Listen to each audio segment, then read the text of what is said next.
Badminton atau yang biasa kita sebut bulu tangkis adalah suatu olahraga raket yang dimainkan oleh dua orang atau dua pasangan yang saling berlawanan. Dari kalian pasti dah ada yang pernah main bulu tangkis kan? Nah, bulu tangkis itu punya sejarah singkat guys. Jadi, bulu tangkis itu berasal dari India, ditemukan oleh tentara Britania pada abad ke-19. Namanya Pona. Kenapa namanya Pona? Karena ditemukan di kota Pona. Kemudian, petugas tentara Britania tersebut membawa permainan itu ke daerah asalnya. Nah, di sana nama permainan tersebut adalah badminton. Hingga sekarang nama itu masih menjadi sebutan permainan itu.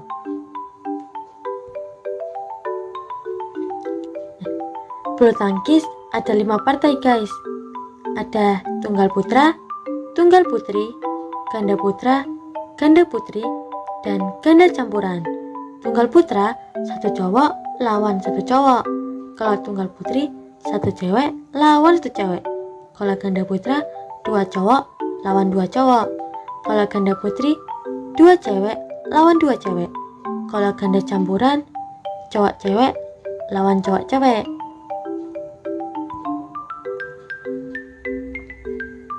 Nah, ini dia lapangan bulu tangkisnya. Bentuknya pasti persegi panjang. Nggak mungkin lingkaran, segitiga, segi enam, atau bentuk yang lainnya. Karena emang udah syarat dari sananya guys, harus persegi panjang. Nah, ukuran lapangan bulu tangkisnya 13,40 dikali 6,10 meter. Bahannya itu harus kayu atau bahan sintetis lunak. Nggak boleh besi, beton, atau bahan keras lainnya, karena bisa mencelakakan pemainnya. Kalau semua pemainnya celaka, siapa yang akan memenangkan pertandingan tersebut? Nah, ukuran garis lapangannya yaitu 40 mm. Warnanya itu harus cerah, biasanya putih atau kuning. Tinggi tiang netnya 1,55 meter. Warnanya harus putih. Kalau tinggi jaring netnya 1,52 meter. Warnanya harus gelap. Biasanya sih warnanya hitam. Nah, perlengkapan bulu tangkisnya yang pertama ada raket. Bahan raket itu bahannya ada kayu, aluminium, atau logam ringan. Kini hampir semua raket bulu tangkis berkomposisikan komposit serat karbon atau plastik bertulang grafit. Yang kedua ada senar. Kebanyakan senar berketebalan 21 ukuran dan diuntai dengan ketegangan 18-30 plus lb. Yang ketiga ada kok. Kalau ada raket bulu tangkis pasti ada kok, karena mereka itu dua sejoli. Nah, bahan kok itu dari rangkaian bulu angsa yang disusun membentuk kerucut terbuka dengan pangkal berbentuk setengah bola yang terbuat dari gabus. Yang keempat ada sepatu. Nah, alas sepatu untuk main bulu tangkis itu harus berbahan sol karet agar lompatan si pemain lebih maksimal dan tidak mudah tergelincir, seperti pada gambar di samping.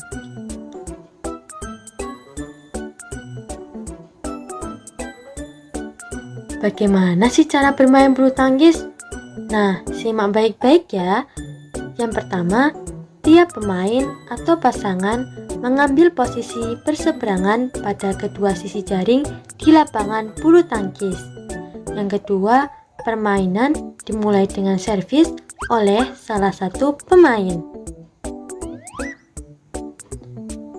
Setiap kali pemain atau pasangan tidak dapat mengembalikan kok, seperti karena menyangkut di jaring atau keluar lapangan, maka lawannya akan memperoleh poin. Yang keempat, permainan berakhir bila salah satu pemain atau pasangan telah meraih sejumlah poin tertentu. Nah, Tujuan bermain bulu tangkis itu untuk memukul sebuah kok menggunakan raket, melewati jaring ke wilayah lawan sampai lawan tidak dapat mengembalikannya kembali. Area permain berbeda untuk partai tunggal dan ganda. Bila kok jatuh di luar area tersebut, maka kok dikatakan keluar.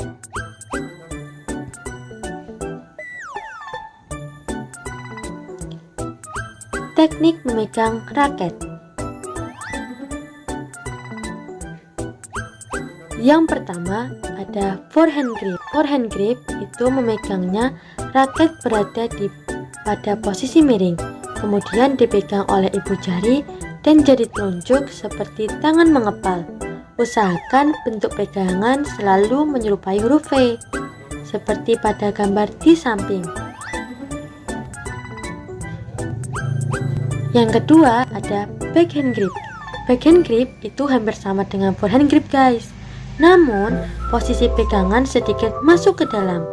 Pegangan tangan pada raket yang lebar menggunakan kekuatan pergelangan tangan untuk melakukan pukulan ke kanan, ke kiri, depan, atau belakang. Cara memegangnya seperti pada gambar di samping.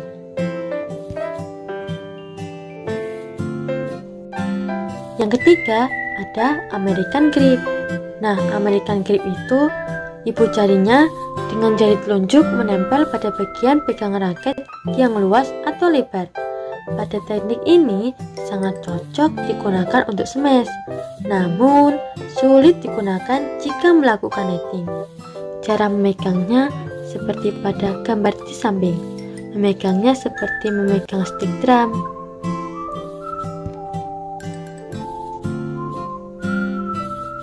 Yang keempat ada combination grip. Teknik ini adalah cara memegang raket dengan kombinasi beberapa teknik di atas. Penyesuaian pegangannya sesuai dengan arah datangnya shuttlecock. Jadi, skill sang pemain sangat menentukan teknik ini.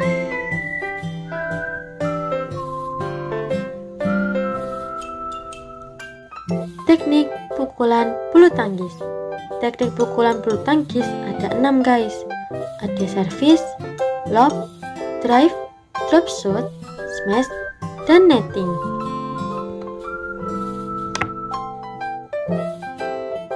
Pertama ada pukulan service.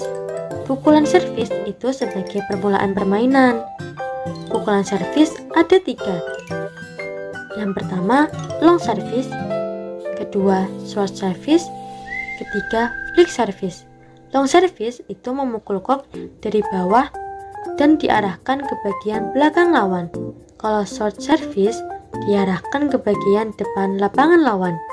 Kalau flick service melecutkan kok saat hampir menyentuh tanah. Nah, ini nih cara melakukan teknik service. Pada gambar yang pertama itu servis panjang, kalau gambar kedua itu servis pendek, kalau gambar ketiga itu flick service. Perhatikan baik-baik ya.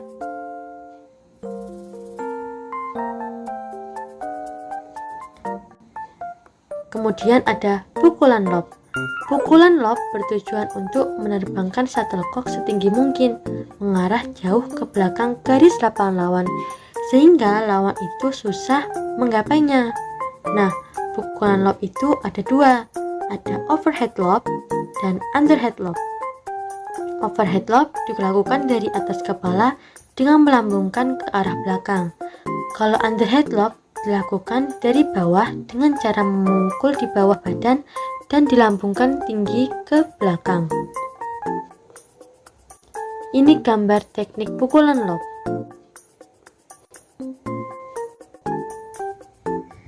Kemudian ada pukulan drive.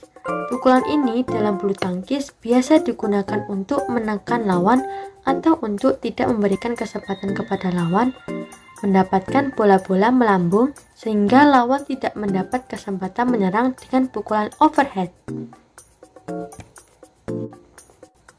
Ini cara teknik pukulan drive.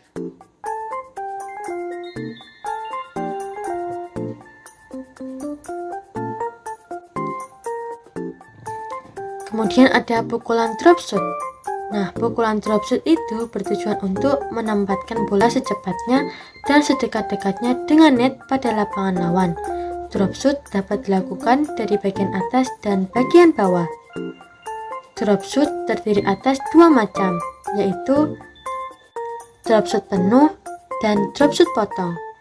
Drop shot penuh arah yang menukik tajam dan digunakan pada permainan tunggal. Kalau drop shot potong, gerakan raket menyentuh bola tanpa menahan gerak tersebut. Ini gambar teknik pukulan drop shot.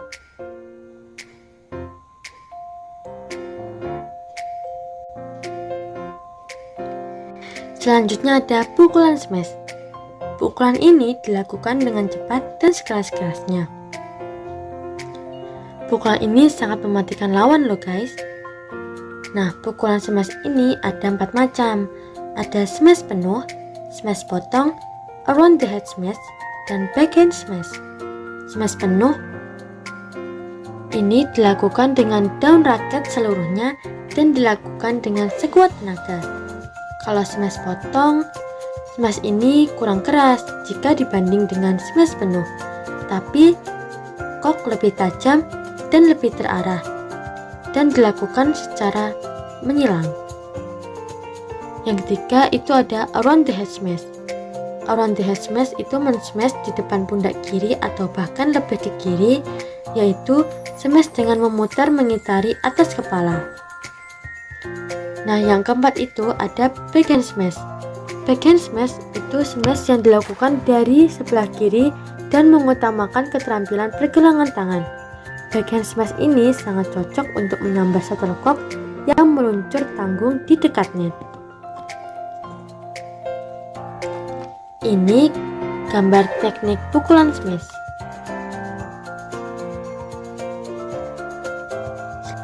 Yang terakhir ada pukulan netting. Pukulan ini sangat sulit dalam permainan bulu tangkis. Hal ini dikarenakan permainan net ini banyak memerlukan kecermatan dengan penuh perasaan atau feeling. Faktor tenaga tidak diperlukan sama sekali, akan tetapi perasaan tenang sangat menentukan keberhasilan pukulan net. Jadi kita harus tenang dan waspada untuk melakukan pukulan ini. Nah, pukulan netting ini mempunyai 3 prinsip.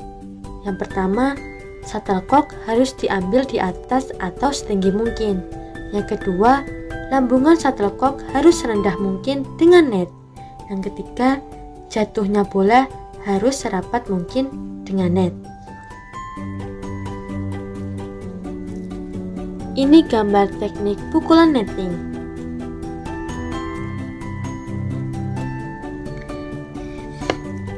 Ini nih sistem pindah bola yang masih banyak yang bingung, jadi perhatikan baik-baik ya. Saat akan memulai pertandingan pada kategori ganda, tiap tim memiliki kesempatan untuk memilih orang pertama. Hal ini bisa didapatkan di setiap set. Dalam set berikutnya, poin set sebelumnya akan menentukan orang pertama selanjutnya. Selain itu, setiap tim memiliki hak untuk melakukan servis sebanyak 2 kali. Hal ini dimiliki oleh tiap orang dalam satu tim. Kesempatan untuk melakukan servis sebanyak 2 kali tidak berlaku pada awal set. Sesaat setelah pindah bola, teknik servis akan dilakukan oleh pemain di sebelah kanan dan bukan oleh pemain pertama. Nah, ini aturan sistem rally point-nya.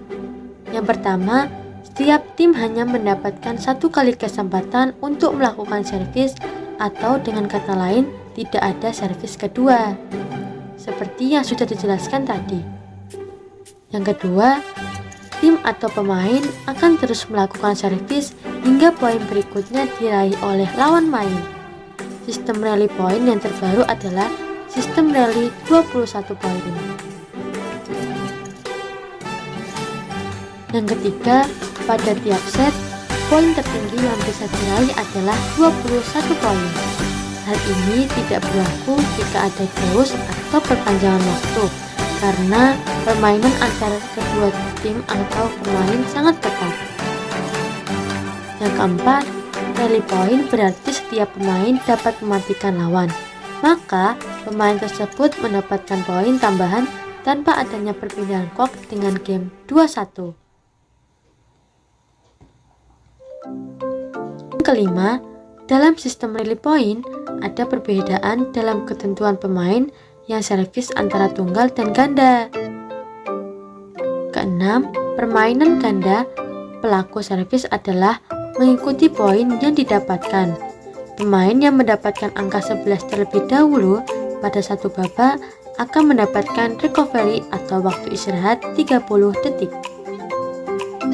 Yang ketujuh, jika terjadi kedudukan 1-1, akan dilaksanakan pertandingan babak ketiga atau rubber game dengan ketentuan angka 11 berpindah tempat.